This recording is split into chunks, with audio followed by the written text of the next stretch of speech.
सोलापुरात भारतीय जनता पार्टीने आमदार राम सातपुते यांची उमेदवारी जाहीर केली। सातपुते यांच्या उमेदवारीला भारतीय जनता पार्टीच्या कार्यकर्त्यांकडून नाराजी व्यक्त केली जात आहे। इतकेच नाही तर भाजपा वरिष्ठ नेत्यांकडून लादण्यात आलेल्या उपऱ्या उमेदवारीबद्दल सोलापूरकरांचा प्रचंड विरोध होत आहे। निरीक्षक सुद्धा आले, फक्त त्यांनी स्थानिक ठराविक लोकांचे पदाधिकाऱ्यांची मदत आणून घेतली।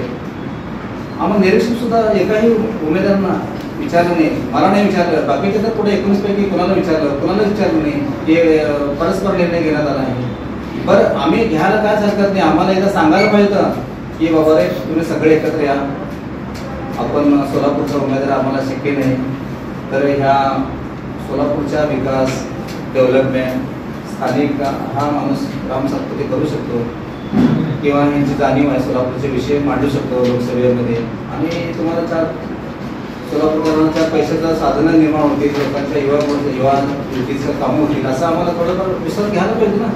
काँग्रेसच्या उमेदवार प्रणिती शिंदे यांचा विजय सुखकर करण्यासाठी भाजपाकडून उमेदवार देण्यात आलाय का, अशी शंका व्यक्त केली। निकाल जर उमेदवार नाही जर बदलला तर काँग्रेसची सीट येऊ शकते। हे काय संगनमत आहे असं वाटतं का तुम्हाला? प्रणिती हा भाजपच्या संपर्कात आहे म्हणून आम्हाला आताच काय सांगायचं आहे की अजून पण वेळ गेली नाही। हे नड्डाजींना विनंती आहे माझी, अमित शहा यांनी सर्वे एक तातडीची काहीतरी या सोलापूरच्या लोकसभेच्या संदर्भात एक काहीतरी ताबडतोब ठोस धोरण घ्यावं आणि मी असं म्हणतो की स्थानिक कुणालाही द्या, मंगळवाड्याचा षडयंत्र म्हणला तेच सांगालो मी। देवेंद्र फडणवीस आम्हाला विनंती आहे, या षडयंत्र मागाची कोण असं षडयंत्र आहे का? आहे म्हणून प्रणितींचा विजय व्हावा म्हणून काम केलेले आहेत आणि सरळ मार्ग व्हावा। एक उमेदवारी दाखल केल्यानंतर एक फटाकडी उडवलेली निरोशीचं वातावरण आहे भारतीय जनता पार्टीमध्ये। काल तुम्ही दिवसभरामध्ये तुम्ही का सोलापूरच्या स्थानिक आयुष्यभर तुम्ही पत्रकारितेमध्ये सगळं बोललेलं आहे, एका तर मतदारसंघामध्ये विधानसभा मतदारसंघामध्ये फटाकडी उडाले का?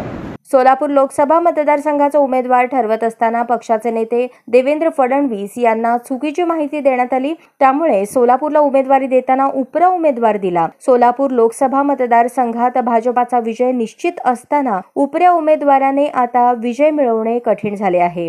म्हणून सोलापूर लोकसभा मतदारसंघासाठी उमेदवारी देताना स्थानिकाला उमेदवारी द्यावी अशी मागणी भाजपा नेतृत्व आणि सर्वसामान्य सोलापूरकरांच्या कार्यकर्त्यांनी पक्षाकडे केली आहे।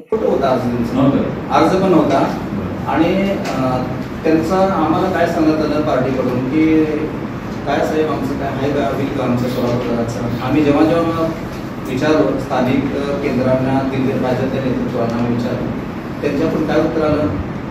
एकच उत्तर आलं, तुमचं सभेमध्ये नाव आहे। म्हणजे आम्हाला सभेमध्ये नाव विचारायचं आणि ह्याचं पुढायचं ना, साधा एक अर्ज सुद्धा पार्टीकडे आमच्या सोलापूरच्या नेत्याकडे साधा एक अर्ज दिला नाही राम सातपुतेंचा। आणि तुम्ही मग हे कसली निवड प्रक्रिया तुमची? म्हणजे सामान्य कार्यकर्त्यांना विचारायचं नाही असं ठरवलंय का हे शेड्यूल कास्टचं शीट आहे म्हणून कोणाला म्हणजे त्याचा दखल घ्यायचं नाही?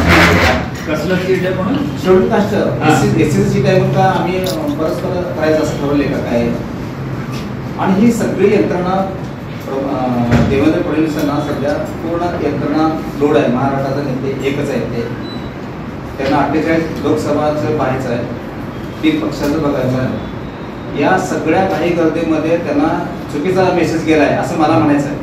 4 एप्रिल रोजी भाजपच्या कोर कमिटीची बैठक होणार असून या बैठकीमध्ये घोषित झालेल्या मतदारसंघाचा आढावा घेतला जाणार आहे। तेव्हा या कोर कमिटीच्या बैठकीत पक्षाच्या वरिष्ठ नेत्यांनी सोलापूर लोकसभा मतदारसंघासाठी राम सातपुते यांची उमेदवारी घोषित केलेली आहे ती रद्द करून स्थानिक उमेदवार देण्याची विनंती करणार असल्याचे दिलीप शिंदे यांनी सांगितले।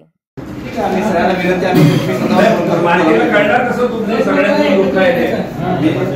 सगळ्या लोकांना विनंती करतो,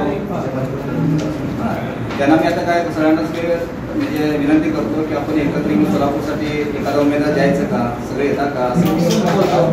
प्रत्येकाच्या अपेक्षा आहे काय की मलाच उमेदवारी मिळते या उद्देशाने हे प्रयत्न केले गेले आणि सर्वे हा चुकीचा झाला आणि देवेंद्र फडणवीसांना वरच्या लोकांना चुकीचा मेसेज केला, मुद्दाम काढण्यात आला। हे षडयंत्र आहे, भारतीय जनता पार्टीचं सीट यायचं सीट आहे ना पराभूत होऊ शकते असं माझं म्हणणं आहे। एक